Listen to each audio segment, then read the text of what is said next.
बाबा ये ले पानी पी ले। मैंने नहीं पीना पानी, ले जाओ। बाबा ने पानी भी नहीं पिया। बाबा बहुत गुस्से में लग रहे हैं।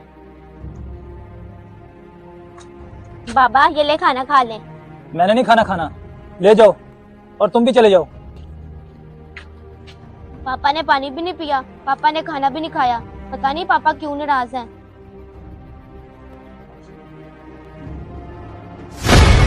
ओहो, मेरे तो सर पर दुपट्टा ही नहीं है। लगता है पापा इसलिए मुझसे नाराज हैं। अभी जाकर दुपट्टा लेकर आती हूँ। बाबा ये ले खाना खा ले और मुझे माफ कर दे। माइंदा से कभी भी सर से दुपट्टा नहीं उतारूंगी। शाबाश, बेटियां सर से दुपट्टा नहीं उतारती। आओ बेटी, हम मिलके खाना खाते हैं। अगर आपको हमारा ये मैसेज अच्छा लगा हो तो अपने दोस्तों और अजीजों के साथ शेयर लाजमी करें।